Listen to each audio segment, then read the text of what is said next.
Thank you for your time.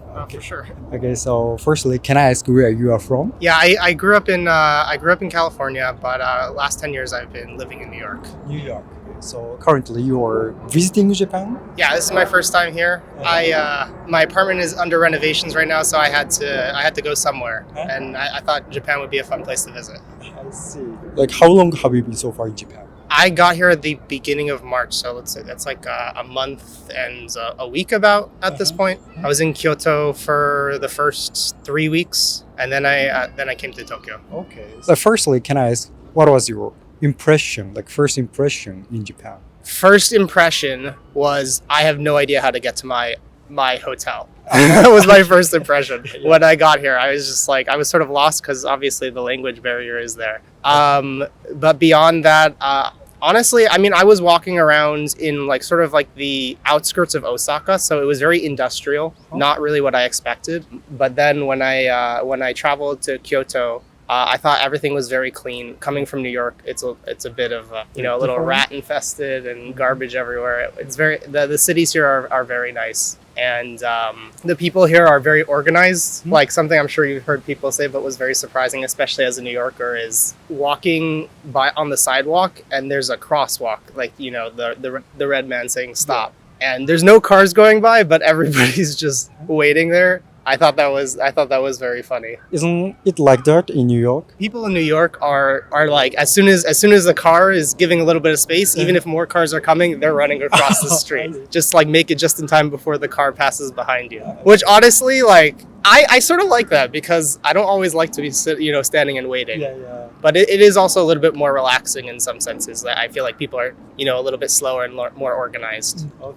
You found some small differences in Japan. Okay. But you're trying to speak like language, like Japanese language. Oh, 100%. I did spend the first few weeks studying in Kyoto, studying some Japanese. Okay. Yeah.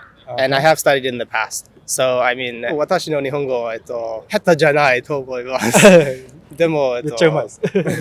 まだまだです。So I enjoy like trying to speak with people here. People are very willing to sit there and help me, like take their own time. And I remember I was like trying to get to like, there's a mountain, Mount Takao. And I was like asking a guy if like, is this the right train to get to Mount Takao? And he opened up his phone, he looked up the whole line for me, and I thought that was very nice. I don't think most New Yorkers would do that. So I did appreciate that very much. Very nice story. Yes, yeah. Okay. So like you mentioned that you were studying Japanese. Firstly, like why did you start studying Japanese language? I think it was a mix of being inspired by Abroad in Japan. It's a YouTube channel that you've heard of it. By British. Yes, yeah. Originally, I think he actually inspired me a lot. I really enjoyed watching his videos and going around, seeing different parts of Japan and seeing like how different things were than our culture. That was one of the reasons. And then obviously, I mean, I think around the same time I started getting into anime. I wasn't as a kid. It was more like my like 18, like late teens. I started getting into it, and I don't know. I think animation in general is really great, but I do specifically appreciate Japanese animation. I think it's I don't even want to say avant-garde, but it's much more willing to push the boundaries, I would say. Push the boundaries. Yeah, like they'll do, I don't want to say weird, but I think that's part of it. Like they're much more willing to be weird and I guess be different, but it could just be from like the American perspective. Maybe it's just different from American. What kind of Japanese anime do you mean? Like Ghibli or like other kind of? I do enjoy Ghibli. And honestly, I think Ghibli is a really good example of how almost like it's extremely fantastical. It's extremely creative in a way that I don't feel like if you would, let's say you'd say Ghibli's like almost like the Disney of Japan, you think? Yeah, kind of. I think it's similar, right? Yeah. But like if you look at Disney movies, I don't think they're nearly as colorfully creative. Like if you just take a picture of like just like think Spirited Away, and when she's going into I forgot what it was, like the bathhouse or whatever, and everything is colorful. The characters are there's so much variety in the characters. Yeah. I guess modern Disney would be closer. I don't know what the comparable, but like if you think Snow White, that's early Disney, but that's very, very plain. I'm not to knock on it. I mean, it's a good story, but But visually, I think it's significantly less creative. And there's weird things in anime like I don't know, you would never get, I feel like, an American show, like something more recent. What is it, like Eat in a Dungeon, or like How to Eat in a Dungeon, something like that. There's another one about being like a refrigerator. Do you know? Or maybe it's a vending machine. There's like an anime about, maybe you don't know about it. Just in terms, not that I've watched it, I've just seen it, but I think there's a much broader range of creativity that I did. Okay. So I think it was a mix of those two things. Is like my interest in anime, and then watching for a long time, for probably 2 years, I watched Chris Broad's channel, and both of those things, I was like, I have to go to Japan at some point. Okay, I see. Also, I was impressed because you started even like studying Japanese. A lot of people probably got inspired by anime, some Japanese culture, and some like contents about Japan. Well, no majority of people will start studying Japanese. Yes. So you started, so I was impressed. Thank you. Are you enjoying studying Japanese language? I would say at this point, yes. I think earlier on, it was more of like, I would describe it as a grind when I was learning it. And that was because when you trying to bootstrap learning a language is very hard, because you're going from nothing to something. I think at this point, the reason why I would say now it's no longer as much of a grind and much more enjoyable is because I actually, the way I'm mostly studying now is I'll like watch an anime and in Japanese, and then I'll pick up the words and I'll make like flashcards out of the words that I don't know, and then review those cards. So it's enjoyable in the sense that like I'm watching, something that I find interesting. And this is also something I think, even just speaking in Japanese, is like anytime I successfully have a conversation with somebody, I feel really good. Okay. Yeah. So like, did you actually like have a lot of conversations here? I wouldn't say a lot. I've had a couple. The share house that I was staying in Kyoto, there's one of the girls there I was speaking with a good amount, but she knows enough English that like I didn't have to always speak in Japanese. So I think my Japanese really isn't. I mean, I did actually, like, for some practice, I went to a language exchange, but the people that I was speaking there with, obviously they know how to speak easier Japanese because we're exchanging language, so they're prepared to do that. But if you're just like speaking with somebody off the street, I remember I was asking somebody if the cable car to get down I forgot what it's called. Mount Takao was open, and I was like, cable car mo haraiteimasu. And I was thinking like haraku is to like, no, maybe did I say akuteimasu? I think I said akuteimasu. But I was like, they had no idea what I was saying, because I was speaking basically gibberish. Because I thought like I was using the right word for open. So I don't know. I mean, I'm not really there yet that I could just speak to people, but hopefully one day. I see. It's like you were trying to speak Japanese, and sometimes making mistakes and learning. Yeah. Okay. It's fun. I mean, it's a kick in the butt when I make mistakes, but but it feels really good every time I do it properly. Yeah. It's kind of learning. So that's just how it is. Yeah. Are there some new Japanese words or phrases you learned in this trip? Oh, 100%. Did you get some favorite Japanese language? Favorite words. I always like any onomatopoeia words, and the new one that I learned is dandan. Dandan? Yeah, for like 私の日本語だんだん上手になっています。I like that one. Also, just randomly picking up words from like a ドアが閉まります and stuff like that. Just like, on the subways and stuff, learning words like that. What's it? ご注意ください. Just like stuff like that. It's fun. It's fun to pick up those little words. Okay. So like hearing a lot of words in the city, and you're learning. Yeah, and trying to pay attention and be like, I think I know what that word means, and like looking it up on the dictionary, and then yeah. Okay. Yeah. Okay. You spent a lot of time in Japan, so like you probably spent a lot of experience like interacting with people and going some landmarks and so on. So like, could you share a few of your highlights in Japan? Honestly, I would say probably my favorite thing that I've done so far is going to like an onsen resort. Onsen? Yeah. I have a friend who's living here right now, and we went together to this onsen resort. it was really enjoyable. I don't know. It's just like sitting there for like probably an hour and a half in the onsen, just with like a bunch of like other guys relaxing, being quiet, having like quiet conversations. So yeah, it was just enjoyable to have like conversations in the onsen. I think it's I don't know if it's under or overrated, but I would highly recommend it to anybody. Okay.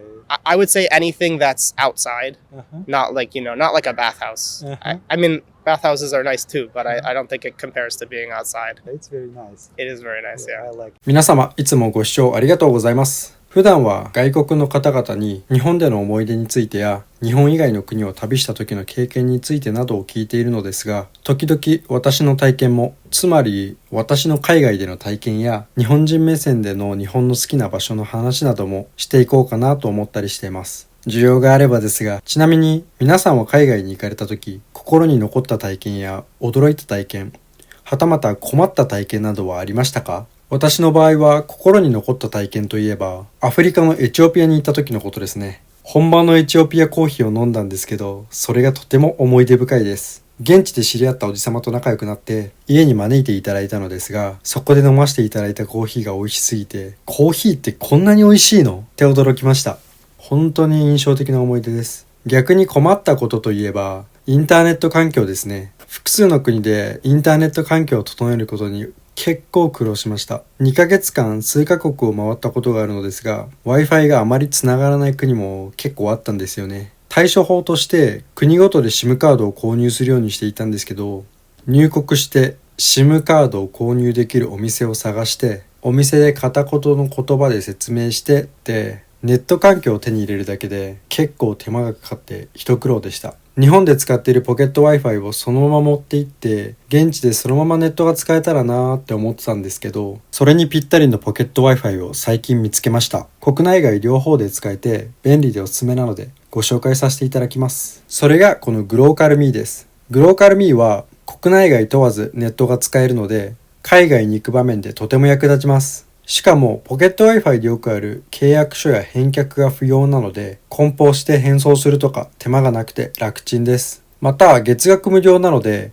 必要な時に必要な分だけギガを購入するという使い方ができます。つまり海外出張の時だけ支払う、海外旅行の時だけ支払うという感じで使えるので無駄なくご使用いただけます。例えばこんな感じでアプリを立ち上げると日本を含め世界各国の行き先が選択できて、例えばアメリカに1ヶ月ほど行くとしたら、こちらのプランを選択して購入すると、南北アメリカの様々な地域でネットが使えるようになるといった感じです。グローカルミー本体には 2.4 インチのタッチスクリーンが搭載されていて、スタート画面をスワイプすると、このように各種機能が選択できるようになっています。こちらはネットワーク最適化設定ですね。ネット速度は最大 2.5GBps で 4G の15倍の速さです。SIM 不要でクラウド SIM が自動で最適な回線に接続します。こちらは物理 SIM カード切り替え。グローカルミーは SIM カードなしでも使えますが、SIM カードも入るので、もし海外でも使える SIM を持っていたら入れることもできます。そんな時にいじる設定がここってことですね。こちらはロック画面設定。スマホと同じようにパスワード設定ができます。こちらは各種設定になりますね。言語の切り替えなどができます。また、グローカルミーは最大16台のデバイスと同時接続可能で、家族、同僚、友人とも共有できます。接続端末を確認したいときはこちらからできます。接続中の端末やブロックした端末を表示してくれます。端末に接続したいときは、このように QR コードを表示してスマホで読み取れば OK です。最後にこちらはデータ節約設定。データを使いすぎないようにあらかじめ設定できて安心ですね。200カ国以上でインターネット対応可能で、世界80カ国以上で 5G 対応の優れものです。なので高速通信でストレスフリーです。海外出張や短期滞在などで海外を飛び回る人に特におすすめです。国内でも普通のポケット Wi-Fi みたいに使えるので、海外に行く用事がなくなっても使い道には困りません。バッテリー容量は 5200mAh の大容量です。5G 接続でも約11時間の連続使用が可能で、モバイルバッテリーとしてスマートフォンへの充電にも対応しています。なので、長距離の移動や屋外での利用に最適なアイテムです。外出先で作業するときなどに、パソコンでネットがサクサク使えて助かっています。興味がある方はぜひ概要欄のリンクからご購入ください。では引き続き本編をお楽しみください。Are there other like some highlights? I think the Daibutsu-den in Nara. Nara, yeah. One, it is, I would say, a very impressive site. I really did appreciate it, but I think when you go to a place, if you just, there's one thing to see, I think it's a little bit underwhelming. But on top of that, obviously it's Nara Park. You get to see all the deer, which I appreciated being around them. I didn't think it was amazing, but there is a hike right next to the park, which on the hike, the deer are all over the hike, which is so cool on its own. But you have a beautiful view of the entire Nara on that hike. Yeah. And that was like, I'm a hiker. I like seeing views. You're a hiker. Yeah. So I thought that was very nice. So lastly, do you want to come back to Japan again? My friend has a ticket here in September. Oh, okay. And two other friends who do want to go. So I think I may be back here in September. What kind of experience do you want to do in the next time? So this time I stayed really much just in Kyoto and Tokyo and just like a little bit around. Tomorrow I'm going south to Izu,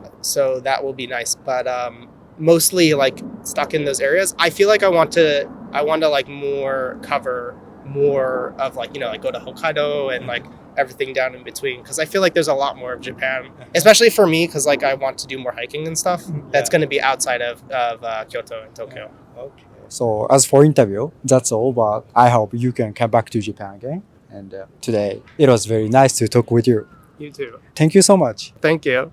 Thank you so much.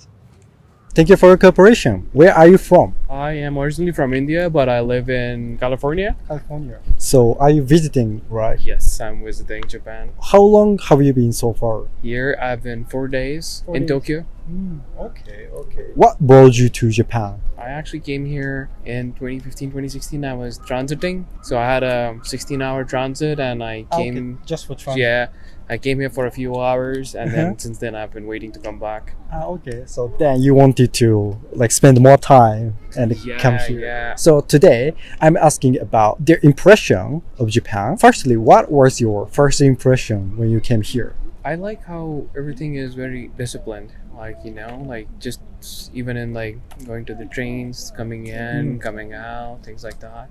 People have been very humble, helpful, extremely helpful.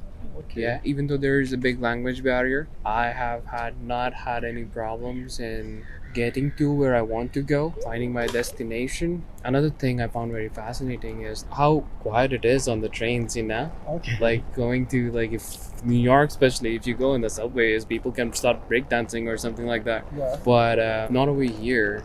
People really calm. Nobody's talking loud on the phone. It's pretty much silent. Another thing I found extremely fascinating is there are no trash cans. It then seems like people don't generate trash. I mean, there are trash cans, but they're not like everywhere. Yeah. You know, it seems like the culture is focused around not generating trash. What was your highlight of this trip? My highlight, so yesterday, I rented a car and I went to Nikko. Okay. Nikko was gorgeous. Really, really liked it. Had a lot of fun. I also really loved Golden Gai in Shinjuku. I don't know, I cannot explain it in words, but that's just somewhere I could just hang out for a long time. Okay. I like how casual it was and the vibe of that Golden Gai area. Really, really liked that. Golden Gai. Golden Gai, yeah. Okay. So did you drink there? Yeah, just like random bars and like when I was reading online, like, you know, there's a lot of bars who are not, as they say, gaijin friendly. But there may be, but I did not find any issues. Like most of the bars that I saw were very welcoming. I had a great time over there. Okay. Lastly, what do you want to say to people who want to visit Japan? If you like traveling, you should definitely come to Japan. It's a very, very unique country, very unique culture, and something that you don't see anywhere else. It's amazing that I did not know, like, Tokyo is also very well known for its French cuisine. Yeah, I was reading, like, you know, after France, like the best place in the world that you can have French cuisine is Tokyo. By the way, did you get like Indian food? You're originally from India. Actually, I did have some Indian food yesterday here Was in it Tokyo. good? It was decent. It was okay. So it was very interesting to talk with you. Thank you so much. Likewise. Thank you. ご視聴ありがとうございました。いかがだったでしょうか？動画のご感想やテーマのご要望などコメント欄で教えていただけますと幸いです。たくさんのコメントお待ちしております。チャンネル登録の際は通知ボタンもお忘れなく。